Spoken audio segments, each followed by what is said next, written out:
Sin duda, lo más importante son ustedes. Hoy, desde el Hotel Francés, que es uno de los 3 hoteles más viejos de México, tenemos el galardón de llevar esta primera emisión de Coffee Low desde sus hogares, oficinas o cualquier lugar donde ustedes nos estén viendo y escuchando. Este hotel que desde 1610 se ha caracterizado por albergar a grandes personalidades y hoy tenemos el gusto de llevar a cabo esta primera emisión, tener 2 grandes invitados y tratar un tema de relevancia. Así que tomen asiento, disfruten con una bebida de su preferencia. Vamos a comenzar. Soy Rodolfo Guerrero Martínez y en esta ocasión tenemos el gusto de contar con la presencia de la licenciada Kaeri Amaya Corona. Ella es encargada de medición del ITEI, es abogada, es especialista en gestión, publicación y protección de información. Y qué gusto que nos acompañes, Kaeri. Muchas gracias por la invitación. A ti por estar presente y también a un buen amigo que ha estado en incansables proyectos y hoy no es la excepción, el doctor Efrén Hernández Monreal. Él es vicepresidente del CAFAEC, una institución que cada vez agarra mayor preponderancia en nuestro estado en materia fiscal y administrativa. Le agradezco mucho, doctor, que está aquí. Gracias, Rodolfo, un placer. Y si les están de acuerdo, pues vamos a divertirnos con estos temas que sin duda nos mueven mucho. Protección de datos, el manejo, ¿no? La gestión, la transparencia, que no hace tanto lo habíamos abordado y lo había tratado en algunos foros, doctor. El ITEI pues es pionero a nivel nacional en esta materia, así que vamos comenzando con el ABC de las cosas. Cuando se trata de protección de datos, en cuestión de transparencia, de acceso a la información, ¿qué debe de tener en cuenta la ciudadanía? Vamos a comenzar contigo, mi querida Kaeri. ¿Qué debe de comprender la gente cuando escuchan del ITEI, cuando escuchan de datos personales, cuando escuchan de todo esto? Pues lo primero que más importante es que son 2 derechos humanos, ¿no? Que tenemos todas las personas, que es el derecho de acceso a la información y el derecho a la protección de datos personales, que es lo que el ITEI garantiza. Entonces, él es el órgano garante de estos 2 derechos fundamentales muy importantes. Ya sobre todo en esta nueva era de la tecnología y del uso de datos, el Big Data, pues es muy importante, ¿no? Y más porque el gobierno en todos sus niveles son los que más manejan datos personales. Entonces, pues es muy importante dentro de la labor del ITEI. Doctor, cuando escuchamos que, y más adelante nos va a contar de la fórmula que previene la corrupción en todo lo que es nuestro marco jurídico, ¿qué podría entender o cómo deberían de tener ya en cuenta la sociedad para que tengan mucha cautela en relación al tema de manejo de datos, de que tengan conciencia que cada elemento representa mucho? Sí, claro, es correcto. Hace un momento pensaba acerca de la protección de datos y más allá de todo el tema del resguardo está el tema de la integridad pública y la responsabilidad de las personas morales por el tema del uso de los datos. Es decir, hoy en día es un factor de riesgo determinante el mal uso de los datos en las personas morales. Y me voy un poco más dentro del artículo 25 de la Ley Federal de Responsabilidad Administrativa, señala que tanto las instituciones públicas deben de tener un plan o medidas de acción para evitar estos riesgos con el robo de información, que tiene que ver con el tema de la protección de datos personales, ¿no? Y las empresas privadas, pues estos famosos derechos ARCO, ¿no? Que muchas o la mayoría de las veces ni siquiera le informan a los usuarios qué diablos está pasando, ese es latín, qué está pasando con sus datos. Y otro de los fenómenos que experimentamos es los jóvenes, que son los más propensos a regalar su información. Eso es tremendamente delicado. El saber que otra persona sabe tus gustos, el saber que otra persona manipula tu libre albedrío a decidir a través de esto famoso Big Data y Data Mining, es decir, la preferencia de lo que yo deseo optar está hecha por un algoritmo hoy en día. El hecho de que yo me esté comprando este traje no es porque yo lo hubiera decidido, es porque mis datos allá afuera en ese universo que son basura, alguien los juntó, los analizó y creó mi gusto por tener este traje, ¿no? O sea, importantísimo, porque la mayoría de los que nos ven dirían, pues esto es obra de lo que vimos en películas hollywoodenses, ¿no? Pero la verdad es que es más cercano a nosotros de lo que pensamos. Datos personales. Sabemos que es más allá de pensar en nuestro nombre completo, nuestro domicilio, número celular, correo electrónico, y se divide por varios, tiene una clasificación los datos personales. Que nos puedas comentar al respecto, Kairi. Pues tenemos dos tipos de datos personales, los genéricos y los sensibles, que los sensibles son aquellos que pueden poner en riesgo al titular, poniéndolo en riesgo, por ejemplo, algún dato patrimonial, algún secuestro, un robo, o que puedan generar una discriminación, como podría ser la orientación sexual o la filosofía política. Entonces tenemos estos dos tipos de datos personales y además tenemos una clasificación que son identificativos, biométricos, migratorios, legales, que todos estos en conjunto nos hacen identificables. Entonces a lo mejor podemos pensar que un dato no podría ser personal, porque a veces entendemos que con el puro nombre o el domicilio son datos personales y no, incluso nuestros gustos son datos personales. Entonces, pues eso es importante. Sí, porque la mayoría de nosotros pensaríamos en las cosas más básicas y vemos que temas como tu preferencia sexual, la religión que tú profesas, pues son datos sensibles, claro, ¿no? Y que no deberías de proporcionarle o contárselo a cualquier persona.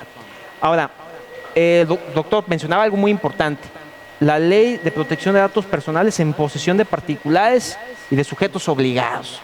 O sea, quiere decir que cuando una persona trabaja en una empresa debe de leer las letras chiquitas y todo lo que le presente el patrón o el que sea su superior a cargo, para que también diga, oye, esto no estoy de acuerdo.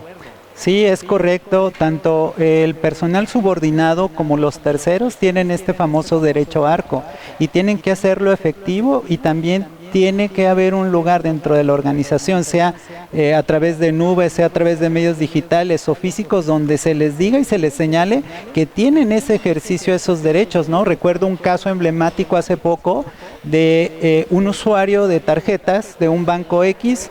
Le llega una llamada de otro banco, en este caso Banamex, que le están habilitando una tarjeta de crédito. Entonces el empleado hace uso de su derecho ARCO y le está diciendo, oye, yo jamás te di mis datos. Llega al área interna de Banamex, no le hacen caso a esta persona, lo dejan olvidado ahí. Luego viene una segunda instancia, también lo dejan ahí archivado, y ahorita es una gran infracción, ¿sí?, a esta institución por no atender esa llamada de información de datos personales, ¿no? Que cuando hablamos de los derechos ARCO deben de entender que son aquellos derechos de acceso, rectificación, cancelación y oposición. Y oposición.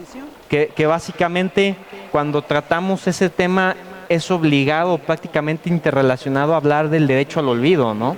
Claro. ¿Qué sería el derecho al olvido, Kairi, para aquellos que dicen, es la primera vez que escucho esto?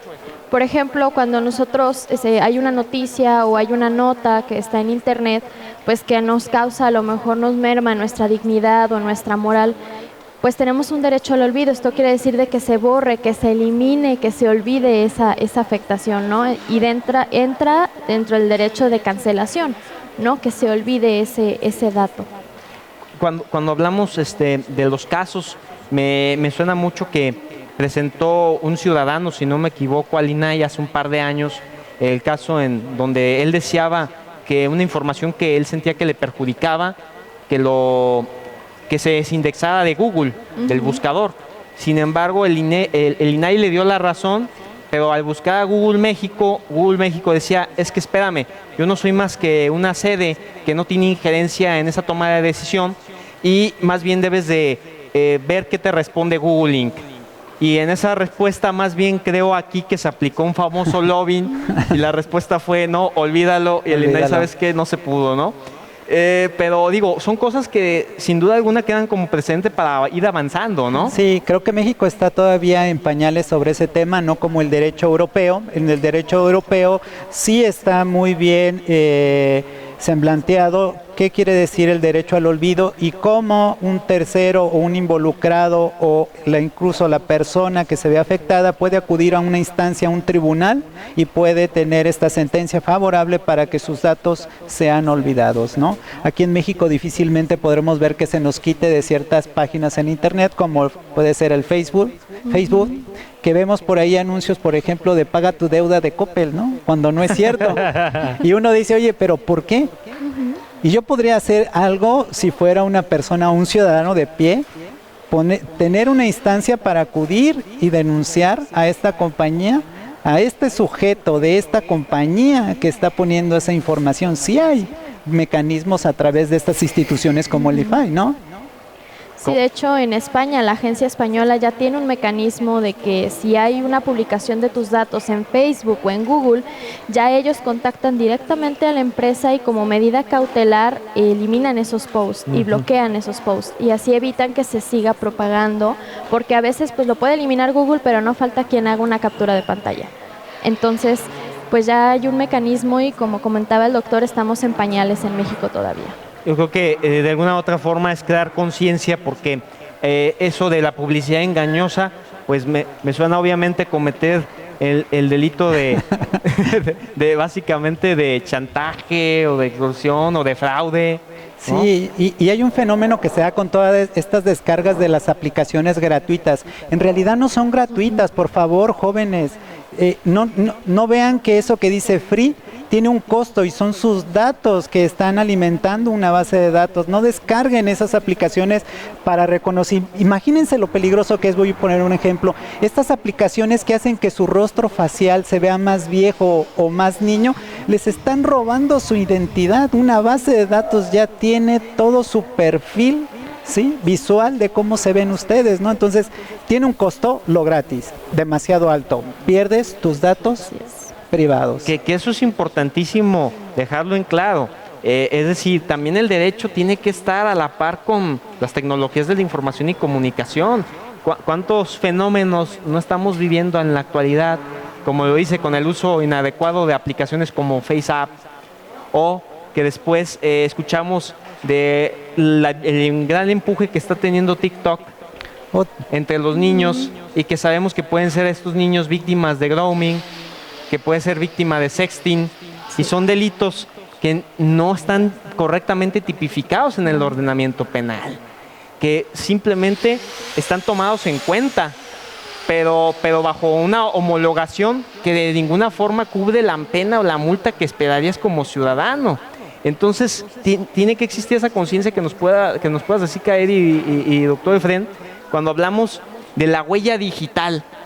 ¿Cuándo tú inicias a dejar esto que es la huella digital? ¿Qué es la huella digital y cómo puedes ya dejar un rastro en la red? Pues la huella digital es un dato biométrico que nos hace muy identificables porque es única. Entonces ya la importancia que tiene la huella. Esta se utiliza para aplicaciones de banco, para personarte y demostrar que eres tú el titular. Entonces, nosotros estamos dejando la huella digital en aplicaciones que hay para entrar, deja tu huella digital. Ahora todos los teléfonos traen un detector de huella digital y ya nada más en utilizarla en aplicaciones para acceder, ya como medida de seguridad según nosotros, que ponemos, sí, la puedo abrir con huella digital, pero ya le estamos entregando al desarrollador de esa aplicación, y como decía el doctor, nunca son gratuitas. Si es gratuita, el producto eres tú. Entonces, claro, que en este caso como Facebook, ¿no? Sí. No por nada, por eso decía. Que es dueño de todos nuestros mensajes, ¿no? Si es que usamos el WhatsApp, pues imagínate toda la cantidad de información. O si usamos las famosas nubes. Quiero que sepan que ese famoso Dropbox, toda esa información ya está ahí. Ya le pertenece, todos sus archivos que ustedes ponen ahí, alguien más los ha visto, no son suyos, son de esa persona. Una nube, para que tenga privacidad, tienen que pagar un costo para almacenar sus datos, eso sí es privacidad. Y que verdaderamente ahorita pensaría mucho en varios temas, como por ejemplo el que el INEGI actualmente está manejándonos con el censo 2020. Y dirías, oye, pero cuando ellos tienen la información, ¿la encriptan? Dicen ellos que sí. Entonces, lo verdaderamente recomendado por cualquiera que quiera que sus datos no puedan ser visibles para quien sea, sería la encriptación de datos. ¿Cuáles serían los mecanismos que son importantes que sepan desde el ITEI para que ellos puedan decir, oye, pues sabes que yo no estoy de acuerdo con la empresa tal que esté manejándome así las cosas, quiero meter una queja, ¿no? Pues primeramente, antes de entregar nuestros datos, debemos de solicitar el aviso de privacidad. Eso. Que el aviso de privacidad sirve para informar al titular qué datos se están recabando, para qué se están recabando, a quiénes se van a transferir y dónde podemos ejercer nuestros derechos ARCO. Respecto al INEGI, a mí me hicieron ya la encuesta hace un par de días y no me mostraron el aviso de privacidad. No se identificó la persona que me hizo la encuesta, le tuve que pedir que me mostrara pues su gafet porque no sí lo traía. Lo traía, pero no me lo mostró. Lo traía nada más colgado y pues hay que mostrarlo, hay que identificarse. Y en ningún momento se me entregó un aviso de privacidad. Entonces es importante que nosotros lo solicitemos porque así nos damos cuenta de las transferencias y decimos, no, yo no estoy de acuerdo, quiero ejercer mi derecho de oposición o mi derecho de cancelación. De hecho, me acaba de pasar, me llegó una carta ofreciéndome de Citibanamex una tarjeta y yo ni siquiera soy cliente de ese banco. ¿Qué hice? Me fui hasta abajo, vi su aviso de privacidad, ya saqué su formato para ejercer mi derecho de cancelación porque ni siquiera soy su cliente. Entonces es importante que todos los ciudadanos pidamos siempre el aviso de privacidad antes de entregar nuestros datos. Sí, correcto. Y que marquen las casillas de no uso, ¿no? Exacto. O no compartir ante terceros. Porque esas personas a las que entregamos nuestros datos, si no marcamos estas casillas, tienen todo el derecho de compartir los datos. Incluso si la marcamos, ellos tienen que hacer un contrato de privacidad con terceros que manejan sus bases de datos e información para que también guarden esta secrecía con la información y si no están cometiendo un delito. Sí. Ese es el tema, es aquí un delito, por eso los famosos planes de prevención de delitos. Cuando hablamos del tema del famoso compliance o el famoso planes de cumplimiento para evitar delitos, pues imaginemos cuánto le sale una multa a una institución financiera por esto. Ahora imagínense una multa a una persona moral simple por 100 empleados. ¿Cuánto saldría? ¿No? ¿Cuánto está la multa ahorita? Pues en sujetos obligados la más alta es de 145,000 pesos, la más alta, y la más baja empieza en 13,000 pesos. De todas formas, te la piensas. ¿Cuántos empleados, el número de empleados que no ha firmado su derecho ARCO o su aviso de privacidad? ¿Cuántos empleados? No, pues es una cantidad enorme, ¿no? Dependiendo del caso el que sea, pero sin duda te la piensas. Y ese mecanismo es lo que comentábamos hace muy poco cuando charlas como esta entre amigos, llegamos al resultado de que la mayoría de las cosas podrían de alguna forma solucionarse o prevenirse con el hecho de la multa. Si tú le dices a Google, oye Google, yo ya descubrí que estás usando equivocada y negligentemente la información que el ciudadano te está dotando, ahí te va tu multa, ¿no? Y yo les aseguro que Google lo pensaría antes de hacer cosas que tú no le diste permiso. Exacto. O que él no te mostró los avisos o los documentos necesarios. Me lleva a pensar que este censo 2020, entonces hay que prevenir a la sociedad, a la ciudadanía, que ellos vean la famosa mochila azul, el famoso gafet grande, que la persona que va a encuestar se muestre, ¿no? Y que sepan que a través del censo2020.mx, que es la página web, ahí está todo el padrón de quienes son los encuestadores, que si no me falla la memoria, oscilan entre 150,000 personas más o menos en promedio a nivel nacional. Entonces, tendría que manejarse muy bien, ¿no? Más allá de los protocolos de decir que si la tableta que utilizan guarda bien los datos personales del ciudadano que entrevistan bajo estas 4 modalidades, pues... Ahora, eso es muy importante también, el uso de los teléfonos y las tabletas. Claro. Las tabletas y los celulares también ocupan un antivirus. También necesitan un cortafuegos. No es como nada más las computadoras. Son los más vulnerables estos equipos, los teléfonos, ¿no? Y estos tienen fotos. Tienen ¿no? un sistema. Y tienen un sistema. Que puede ser vulnerado.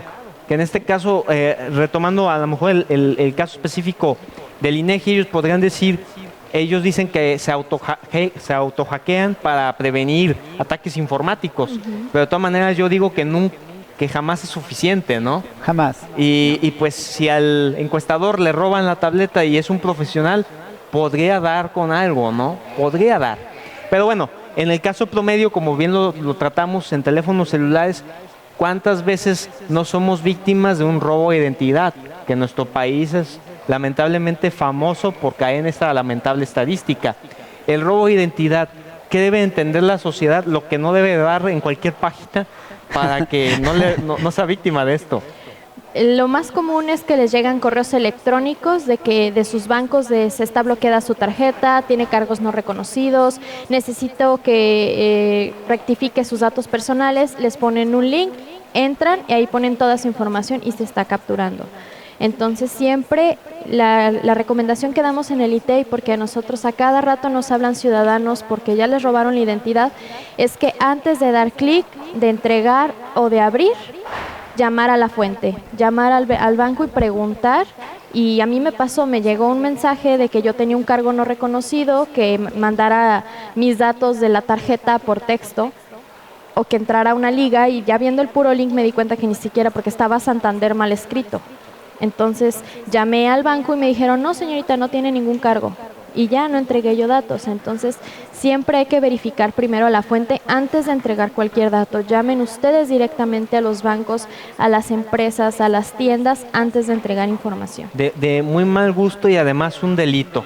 Sí. Doctor, Sí, claro. ¿qué nos puede decir? O sea, digo, es que este tema pareciera que cada vez se intenta de poner más conciencia, pero yo veo más inconsciencia a Más veces. inconsciencia o un no control, ¿no? Porque aquí recuerden que el tema se complica con los famosos delitos de tipo abierto. ¿Qué es esto, los delitos de tipo abierto? Nosotros tenemos dos propuestas dentro del Senado, digo nosotros como comunidad, ¿no? Como comunidad de abogados, pero hay una que está ahorita en el Senado que tiene que ver con la Ley de Prevención de Operaciones de Recursos de Procedencia Ilícita, donde es un delito, ¿sí? Aquel que preste su identidad, estoy hablando de los testaferros o de los prestanombres. Ahora imagínense aquella persona que le roban su identidad y le ponen ciertas cosas, bienes o inmuebles a su propiedad, estará cometiendo un delito que va a ser tipificado con prisión de 6 a 8 años, sin conocimiento. Sin Esto está grave. conocimiento. Eso es el tipo abierto, que elimina uno de los elementos objetivos del delito, ¿sí? Y está diciendo, si tuviste o no conocimiento, tú prestaste tu identidad. Oye, espérame, yo no presté mi identidad, me robaron mi identidad, y lo vemos en el tema del SAT. Cada vez se presentan más personas al SAT con robo de identidad y que tienen empresas multimillonarias cuando viven ellos en una zona pues de nivel medio, pero que tienen interesantes ingresos de facturación, es decir, están cometiendo operaciones simuladas estas personas. ¿Por qué delito? Porque les robaron su identidad, ¿no? Y digo, es que el tema cuando hacemos hincapié, y Kaedi, tú sabes perfectamente de esto, el tema de protección de datos personales no es un tema nuevo en nuestro país, tiene más de 10 años y aún así no existe la conciencia suficiente y lamento decir que en muchas de las carreras de derecho no se implementa como debería tener el rigor dentro del común obligatorio de las materias, ¿no? Claro. No. Entonces, cuando hablamos de esto, nos viene a la mente de que tendríamos que saber que todos estos fenómenos que surgen para prevenir delitos informáticos, como los que estábamos hablando, no simplemente robo de identidad, sino también el grooming, el sexting, el ciberbullying, recaerían en el hecho de pensar que esto se solucionaría cuando sabes cómo implementar adecuadamente el uso de las tecnologías. En TikTok, si el acceso lo tiene cualquiera y los niños conviven con una persona que simula ser de su edad, o robo de identidad, o grooming, o el niño es capaz de sufrir un susto que lo lleve a la muerte porque hay extorsiones, o sea, vaya, no son cosas que rayen en la ficción y en el alarmismo, o sea, son cosas, fenómenos sociales que surgen a través del uso inadecuado de las tecnologías de la información y que el derecho debe regular. Sí, claro. Pero sí, Por ejemplo, tenemos la metodología del beneficio anonimato del atacante. Esto habla del riesgo que tiene la información dependiendo del beneficio que pueda obtener el atacante y su nivel de anonimato, porque obviamente mientras más difícil sea de identificar, más fácil es de atrapar. Claro. Y el Internet es el lugar perfecto para esto, porque es totalmente anónimo, no necesita recursos, no se necesita estar ni siquiera en la misma área. Pueden robarte tus datos desde Rusia y no te das cuenta. Y como lo comentaba el doctor, te roban la identidad y ni siquiera te enteras. Y lo hacen de maneras tan simples como hace un año que salió la aplicación de cómo te verías del sexo opuesto. Estaban robándose los datos personales de todos los que usaron esa aplicación. Y yo le he dicho a mis familiares, a mis amigos, no las usen. Roban sus datos y la siguen utilizando porque por entrar a la moda, por el morbo, por la risa, entregan sus datos porque creen que esto del robo de identidad es ficticio o estamos exagerando y no tienen la conciencia de lo importante y lo impactante que es en este tiempo. Y cuando hablamos de materia fiscal, imaginémonos que existe un robo de identidad y que somos víctimas de una de las metodologías como el phishing, ¿no? O el spear phishing. Ya saben algo de ti, te llega un mensaje y ese mensaje hace que sea más propenso a caer en la trampa, en la mentira y te roban la identidad. Pero, ¿qué pasa? Porque hay muchos daños y todo se interrelaciona con el derecho. En lo fiscal, tienes una mancha irreversible en tu buró de crédito. ¿Cómo solucionas eso en materia fiscal? En el mejor de los casos, ¿no? Ajá. Porque el problema es cuando tengas un delito de defraudación fiscal. Y hoy con la reforma penal fiscal vamos a ver que ciertos delitos no tienen el gozo de la libertad, ¿no? Sino que son prisión preventiva. ¿Qué es esto? Que pues mientras se soluciona el evento, la persona tendrá que estar detenido de manera oficiosa, ¿no? Y ahí está complicado el tema en materia fiscal, ¿no? Por este robo de información. Que nos metemos a un tema muy importante y con ello no cerrar la charla porque esto va a seguir en un episodio número 2. Pero cuando abordamos el tema de acceso a la información, de credibilidad en las instituciones, nos lleva mucho a hablar del tema anticorrupción, al tema transparencia obviamente y el tema gobierno abierto, que esto se ha promovido en los 3 poderes del Estado, a través de una agenda de trabajo en la cual yo fui invitado en la agenda de trabajo del Poder Judicial en el Supremo Tribunal y como Coffee Law, y me refiero, ¿qué avances vamos a ver como ciudadanía?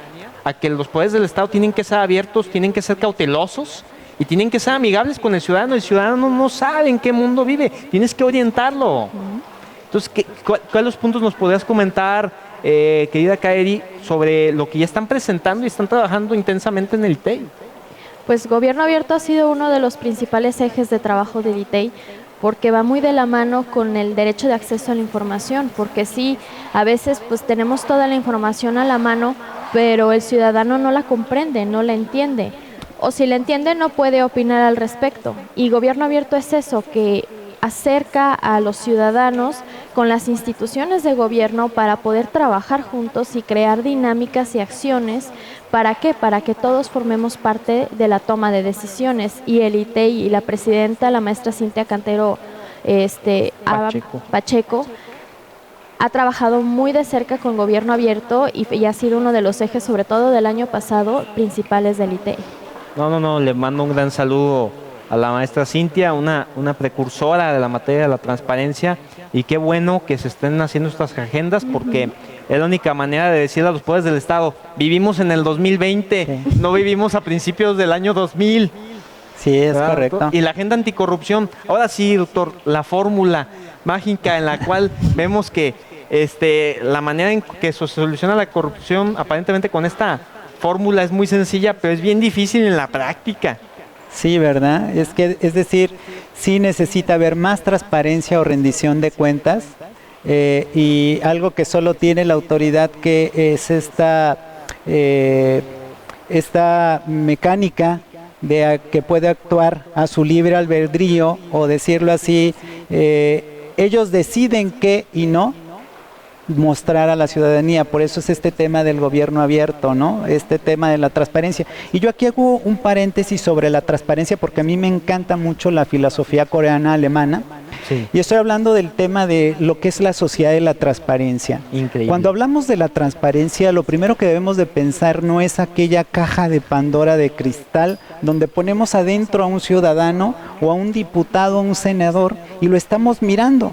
Si es una caja de cristal y el ciudadano se siente observado, no va a avanzar, no va a pasar nada porque va a tener miedo de moverse. Entonces uno debe de entender que la sociedad de la transparencia, primero debe de entender qué es la transparencia, en qué sociedad vive. No es una sociedad de la pornografía. ¿Qué es la sociedad de la pornografía? Revelar las cosas que ya no tienen un significado. ¿Qué es la sociedad? La sociedad de el da la foto, el muestra las redes. Tiene que haber un tema filosófico en demostrar la transparencia, pero entendiendo la sociedad. Como bien dices, es el siglo XXI. Es el siglo donde hay varios conceptos y paradigmas que están cambiando, ¿no? Hoy estamos hablando precisamente de protección de datos. Estamos hablando de estos robos de identidad a través de algoritmos matemáticos. Estamos hablando de lo predictivo. Estamos hablando que hoy en día y el día de mañana pueden saber dónde se origina una enfermedad por el tema de las personas que entran a internet y consultan un medicamento. Y entre más personas consultaron el medicamento, caso real, Google supo de dónde venía esta famosa gripe aviar por el tema de internet. Ni siquiera los mejores ordenadores lo sabían. Lo que hizo posible esto fue estos algoritmos matemáticos que demuestran tendencias. No saben por qué, pero dicen, aquí se da el fenómeno. Y eso es serio. Porque entonces yo diría como abogado o como doctor, pues tengo que entregar mi título de doctor. ¿Por qué entregar mi título? Porque hay un algoritmo matemático que te va a decir, va a suceder esto. Claro. Y mi teoría de ciencia, de hipótesis, pues se va a ir al olvido, ¿no? Es preocupante, muy preocupante, ¿no? Muy alarmante. Y hay una, en días, hace un par de meses ya, no en días pasados, pero bajo la memoria colectiva del Internet puede ser que sí. Cuando hablamos del tema anticorrupción, recuerdo perfectamente que nos mencionaba una fórmula que se asemeja a la de Einstein, ¿no? Pero en este caso relacionando la discrecionalidad y otros factores. Sí, es decir, la corrupción es igual a discrecionalidad, que es una de las cosas que tiene más la autoridad. En la manera en que esta discrecionalidad disminuya o tenga un matiz de claros, donde se pueda decir qué o qué no puede actuar la autoridad, es la forma en que la corrupción va disminuyendo, ¿no? Entonces, más rendición de cuentas, más discrecionalidad regulada, entonces vamos a tener menos corrupción, ¿no? Ese es el tema, ¿no? Y que es sumamente complejo para las instituciones de desarmarse o olvidar esas viejas malas costumbres para que veamos un México floreciente, ¿no? Que es lo que esperaremos como ciudadanía. Vamos a pasar a los temas en los que a mí me gustaría mucho saber su opinión personal y los retos que hay tanto para que van a seguir trabajando desde el frente la maestra Cintia Cantero, desde el ITEI y también en el CAFAEC, para seguir viendo por el bien de la ciudadanía en el conocimiento del combate a la corrupción, en materia de transparencia, de protección de datos. ¿Cuáles son estos temas que siguen por delante, que ustedes desde su opinión particular ven y lo que pueden también recomendar para que el ciudadano se pueda empoderar? Iniciamos contigo, mi querida Kaedi. ¿Qué agenda tiene próximamente el ITEI? Pues seguir con el tema del derecho de acceso a la información en respecto, por ejemplo, a la discrecionalidad. Pues ya tenemos nosotros un catálogo de información fundamental, ¿no? Entonces esa no es si la quiero publicar o no, la tengo que publicar. Ya que es lo que sigue, las buenas prácticas, ¿no? Que tengamos nosotros dentro de nuestras instituciones esas ganas de dar a conocerle a la ciudadano lo que estamos haciendo, de que el tema de la transparencia no sea una obligación, sino ya sea algo visceral, que ya lo haga yo porque es algo obligatorio y está dentro de la agenda del ITEI, ¿no? Las buenas prácticas en el tema de transparencia, protección de datos, que la ley de protección de datos personales en posesión de sujetos obligados del Estado de Jalisco se publicó apenas en el 2017. Entonces es una ley muy nueva, entonces está dentro del programa, ¿no? Que podamos darle a conocer a los ciudadanos más sobre la protección de datos, qué es lo que pueden ejercer sus derechos, ¿no? Para que no sea algo de que solo muy pocos grupos sepan, sino que toda la gente tenga un acercamiento al ITEI. Temas de cultura, con los niños nosotros generamos contenido sobre acceso a la información y protección de datos en cuadernillos para el grado de cuarto de primaria. Buenísimo. Entonces somos pioneros en ese tema y ya estamos nosotros permeando en los niños. ¿Para qué? Para que lleguen a sus casas y le digan a sus padres. Podemos preguntar, podemos saber, porque uno del eslogan del ITEI es poder saber. Porque la información nos da poder y el empoderamiento de las sociedades con la información. Sobre todo es eso, qué alegría que desde la educación básica, porque es la única manera en cómo vas a quitar estos tabús, prejuicios, estereotipos que hay de errores de razonamiento por parte de la ciudadanía, ¿no? ¿Qué sigue para el CAFAEG en materia? Porque traen unas cosas asombrosas. Sí. ¿Usted en lo particular también, doctor? Sí, estamos en el tema de la integridad pública.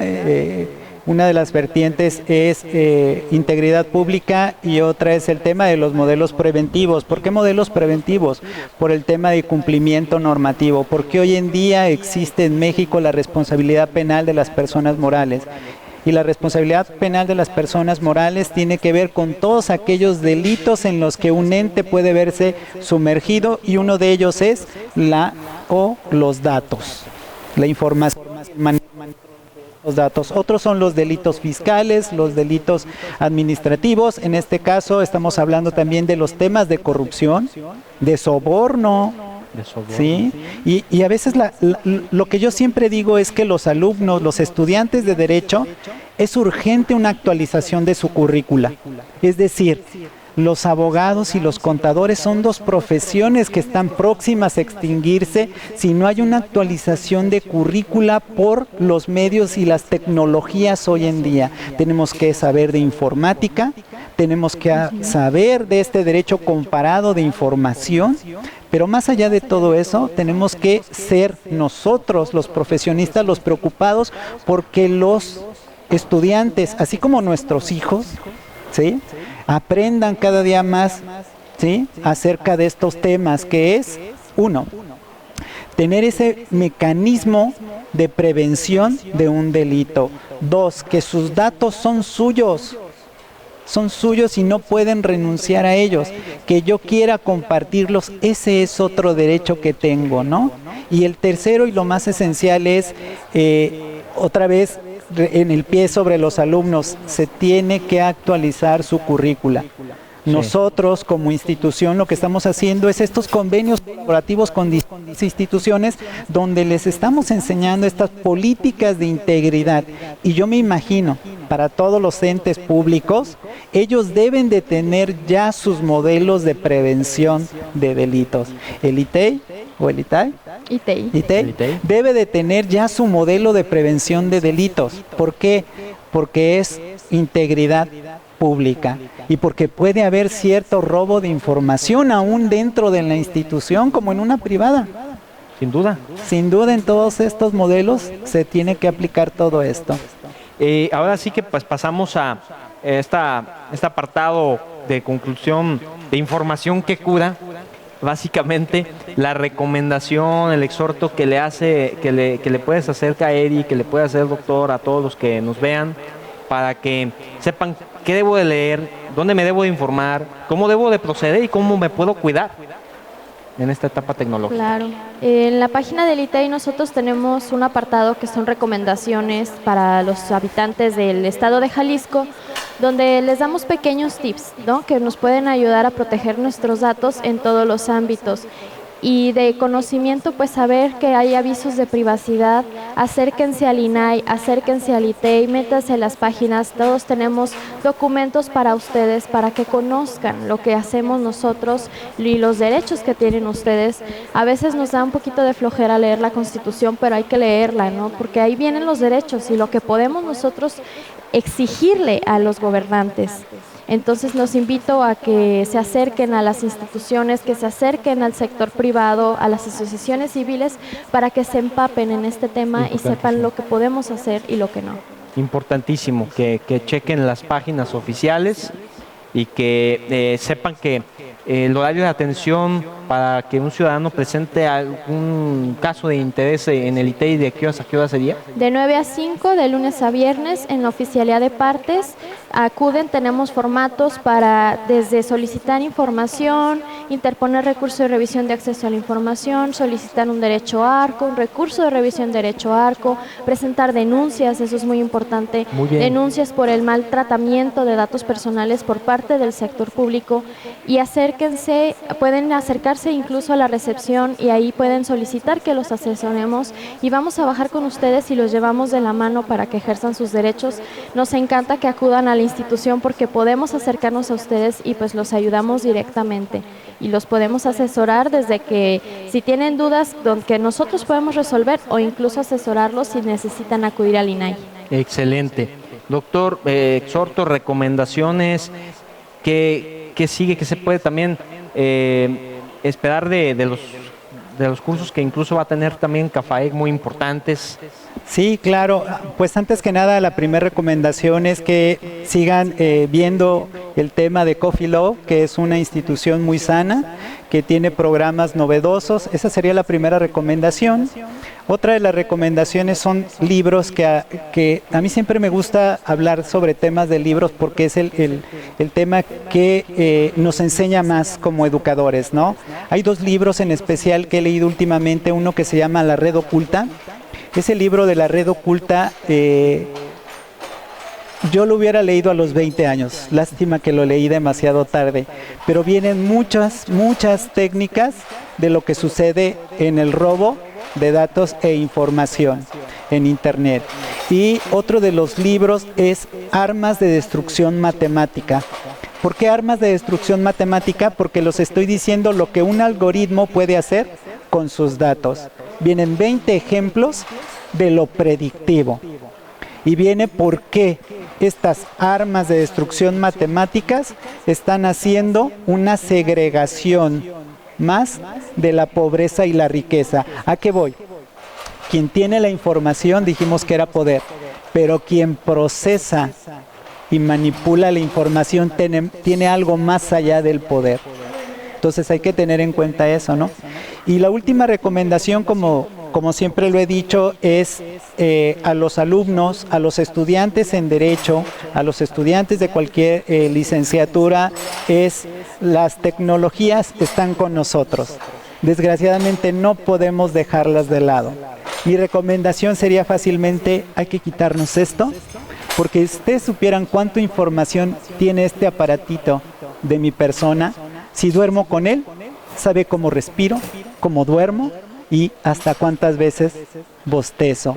Si tengo este aparato más de 8 horas, yo les aseguro que este aparato, además de las antenas satelitales, sabe mi ruta específica de mis 7, 8, 10, 12 meses, todo lo que hice en un año, este teléfono lo tiene, ¿no? Entonces hay que ser prudentes con manejar la tecnología, ¿no? Importantísimo, doctor. Y no es por, como dicen, infundir el terror, pero es la realidad en la que vivimos. Hay que crear conciencia de que esto que acaba de mencionar, el Internet de las cosas, el Big Data, son cosas que pues, son parte de la realidad, así que hay que afrontarlas, no nos podemos ocultar debajo de una piedra. Hay que ser muy cautelosos y que profese la educación digital entre nuestras vidas, ¿verdad? Exacto. Lo has dicho muy bien, la educación digital, la educación informática, que no la vemos dentro de la universidad. Hoy en día estamos acostumbrados a tomar una clase de dictado o una gente que está ahí leyendo un libro o una filmina, pero no estamos viendo una gente que está pasando avanzado en los temas, dándonos estos tips, como aquí, como en Coffee Love, ¿no? Y bueno, doctor, antes de concluir, me gustaría mucho saber,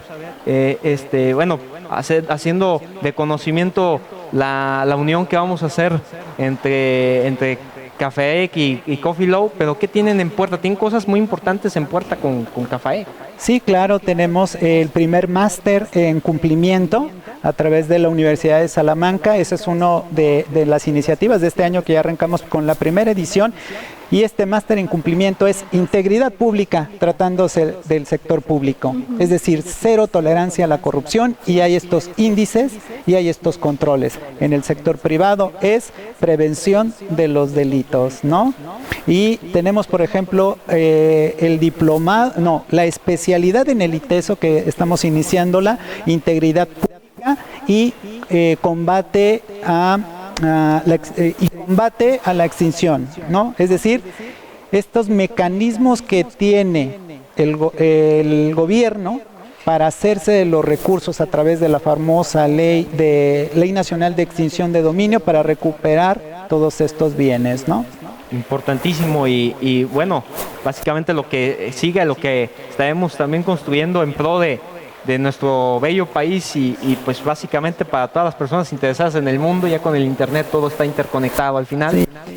Pues entre la alianza, y está de acuerdo, querido doctor. Y también con Coffee Love vamos a tener, estamos pensando todavía hacer una especialidad, o por lo menos un diplomado en estos temas de la informática, ¿no? También pensando con las instituciones, ¿no? Alguna capacitación o algo. Yo me gusta el tema de enseñar a los niños, pero más que enseñarle a los niños, yo pienso a los adultos y les enseño como niños. Hay aplicaciones, la última que he hecho es el famoso Kahoot, respuestas en los que ellos contestan viendo el escenario y se divierten como si fueran niños de primaria, ¿no? Esta forma de enseñar a los adultos como si fueran niños es genial, es mi recomendación para todo especialista. Y creo que en la parte que comentaba la licenciada, el ITES hace muy bien al instruir a los niños con esta especie de manuales, ¿no? Yo iría un paso más allá de un manual o un libro. El libro tiene ese traje rudo que a veces nos detiene a leer y darle vuelta a la siguiente hoja aunque esté el monito. Pero una tableta o una imagen dentro de una tableta y algún dispositivo más móvil, eso hace más eficiente el tema para las nuevas generaciones. Sin duda alguna, doctor, vamos a estar muy de cerca y comunicando también al auditorio de nuestra amplia comunidad esfuerzos que van a estar haciendo en conjunto junto con su noble institución que es CAFAEC, y también con el ITEI, que le mando de nueva cuenta un gran saludo a la maestra Cintia Cantero Pacheco, a quien esperamos tener muy pronto en este espacio, y que a través de CAERI, que nos da a conocer estos fabulosos temas, pues te hacemos los saludos que se los hagas extensivos a la maestra. Sí, gracias. Y al maestro Ricardo de Alba. Sí, claro. Nada más comentar respecto a la capacitación en el ITEI, también capacitamos sobre todo adultos, a servidores públicos, a sociedad civil. Tenemos un centro de educación continua que están todo el tiempo generando programas para diferentes sectores, porque no podemos enseñar de la misma manera a los mismos grupos. Y a los niños pues se hicieron cuadernillos, no libros, y fueron dibujos y ejercicios, crucigramas. De hecho hay un ejercicio donde les enseñamos a hacer una contraseña alfanumérica. Para que sepan lo que es no poner 1, 2, 3, 4 o las iniciales, ¿no? O la palabra contraseña. En primer lugar, a nivel mundial, perdón que interrumpa, pero la contraseña del 1 al 9 es la que ocupa el primer nivel, y la segunda es del 9 al revés. Ajá, entonces enseñamos a los niños a hacer contraseñas alfanuméricas, a manejar el internet, y efectivamente con dibujos, con programas, con crucigramas. ¿Para qué? Para que sea más fácil y sea más entendible, ¿no? Y pues una de las metas del ITEI es no nada más que sea en cuarto de primaria, sino extenderlo a demás niveles, pues para que la gente ya lo vea como lo que es, algo normal y algo cotidiano. Sin duda alguna, formidable la labor del ITEI, formidable la labor del CAFAEC, y estaremos muy de cerca para tenerlos de nueva cuenta en este espacio y desde luego a coordinar para hacer esto más grande en pro de todos ustedes que nos están viendo y escuchando. Esto ha sido Coffee Low. Le agradezco mucho a usted, licenciada Kaeri. Gracias. Muchísimas gracias. A usted, doctor. Muchas buen gracias, amigo muchas gracias. Efren. Y a ustedes, querido auditorio, que son lo más importante. Recuerden que aquí, en este espacio, tratamos los temas del derecho que a ustedes y a un servidor nos interesa. Esto es Coffee Low. Soy Rodolfo Guerrero. Esperen próximo los siguientes programas y los escuchamos para saber qué quieren que abordemos. Un gran abrazo. Hasta pronto.